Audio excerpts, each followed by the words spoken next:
వైసీపీలో 5వ జాబితాపై కసరత్తు కొనసాగుతోంది. తాడేపల్లిలోని సీఎం క్యాంపు కార్యాలయానికి ఎమ్మెల్యేలు, పార్టీ నేతలు క్యూ కడుతూనే ఉన్నారు. డిప్యూటీ సీఎం కొట్టు సత్యనారాయణ, ఎంపీలు అవినాష్ రెడ్డి, మోపిదేవి వెంకటరమణ సీఎంఓకొచ్చారు. బనగానపల్లి, అవనిగడ్డ, శ్రీశైలం ఎమ్మెల్యేలు కూడా తాడేపల్లి క్యాంప్ ఆఫీసు క్యూ కట్టారు. పార్టీ పెద్దలతో చర్చిస్తున్నారు.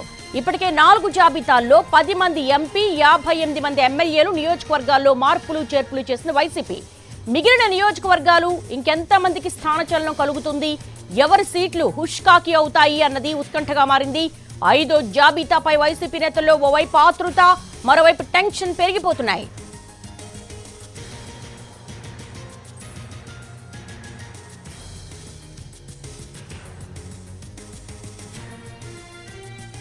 వైసీపీలో 5వ జాబితాపై కసరత్తు కొనసాగుతోంది. తాడేపల్లిలోని సీఎం క్యాంపు కార్యాలయానికి ఎమ్మెల్యేలు, పార్టీ నేతలు క్యూ కడుతున్నారు. దీనికి సంబంధించి తాడేపల్లి నుంచి మా ప్రతినిధి రెహనా సిద్ధంగా ఉన్నారు మరిన్ని అప్డేట్స్ అందించేందుకు. రెహనా, 5వ జాబితాకు సంబంధించి ఎక్సైజ్ పూర్తయిందా? ఎప్పట్లోపు వెలువడే అవకాశం ఉంటుంది? సీఎంఓ ఆఫీస్కు క్యూ కడుతున్నట్టుగా ఉన్నారు. ఎవరెవరి నేతలు వస్తున్నారు? దేవి, వైసీపీలో 4 జాబితాల అనంతరం ఇప్పుడు 5వ జాబితాకు సంబంధించిన కసరత్తు జరుగుతుంది. ఈ నేపథ్యంలో ఉదయం నుంచి కూడా సజ్జల రామకృష్ణారెడ్డి, అదేవిధంగా సీఎంఓ అధికారులు వచ్చిన నాయకులతో మాట్లాడుతూ ఉన్నారు. ముఖ్యమంత్రి అనంతపురం జిల్లా ఉరవకొండ పర్యటనలో ఉన్నారు. కొద్దిసేపట్లో ఆయన తిరిగి తాడేపల్లికి చేరుకోనున్నారు.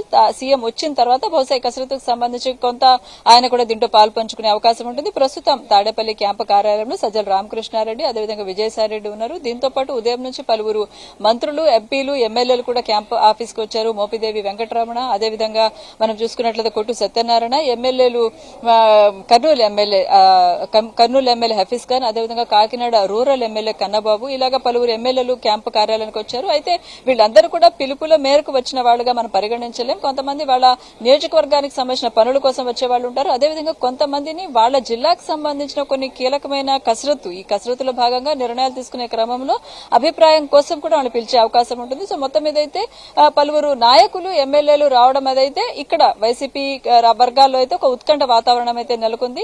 ఈ తుది జాబితాగా వైసీపీ వర్గాలు చెప్తున్న ఈ 5th లిస్ట్ లో ఎవరెవరు మార్పులు చేసే అవకాశం ఉంది, అదేవిధంగా ఏ నియోజకవర్గాలకు సంబంధించిన కసరత్తు జరుగుతుంది అనే అంశాలు మనం చూసుకున్నట్లయితే ప్రధానంగా లోక్సభ స్థానాలకు సంబంధించి కీలకమైన నిర్ణయాలు తీసుకునే అవకాశం ఉంటుంది. నర్సరావుపేట ఎంపీ లావు కృష్ణదేవరాయలు పార్టీకి, అదేవిధంగా తన లోక్సభ సభ్యత్వానికి రాజీనామా చేశారు. ఇక్కడ నుంచి ఒక బీసీ అభ్యర్థిని వైసీపీ వెతుకుతోంది. దీనికి సంబంధించి ఒక తుది నిర్ణయం తీసుకోవాల్సి ఉంది. అదేవిధంగా ఒంగోలు లోక్సభకు సంబంధించి కూడా మాగుంటకి టికెట్ ఇవ్వకూడదు అని పార్టీ నిర్ణయించినట్టుగా మనకు సమాచారం అందుతుంది. ఈ నేపథ్యంలో అక్కడ ప్రత్యామ్నాయంగా ఒక 2 పేర్లు ప్రధానంగా తెర మీదకి వచ్చినట్టుగా తెలుస్తా ఉంది.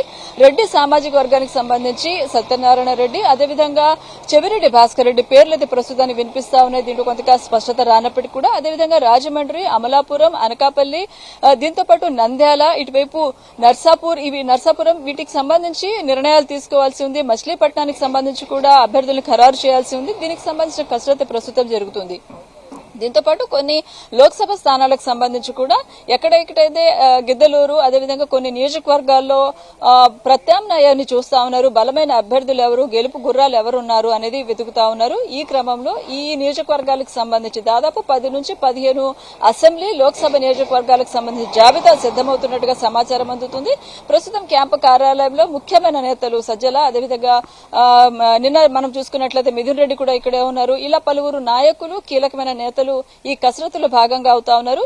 ఈ క్రమంలోనే ఎక్కడైతే అసంతృప్తులు ఉన్నాయో వాళ్ళని పిలిచి మాట్లాడుతా ఉన్నారు. ఎక్కడైతే మార్పులు చేయాలని అనుకుంటున్నారో వాళ్ళని కూడా పిలిచి వాళ్ళకి ప్రత్యామ్నాయంగా మీకు చూపిస్తామో, మీకు భరోసా ఇస్తామనేది కూడా మాట్లాడే ప్రయత్నం చేస్తా ఉన్నారు. మొత్తంగా అయితే దేవి కసరత్ 5వ జాబితాకు సంబంధించిన కసరత్ అయితే జరుగుతుంది. బహుశా ఇవాళ రేపట్లో ఏమైనా విడుదల చేసే అవకాశాలు ఉన్నాయనేది పార్టీ వర్గాల నుంచి మనకు అందుతున్న సమాచారం. All right, thanks for the live updates.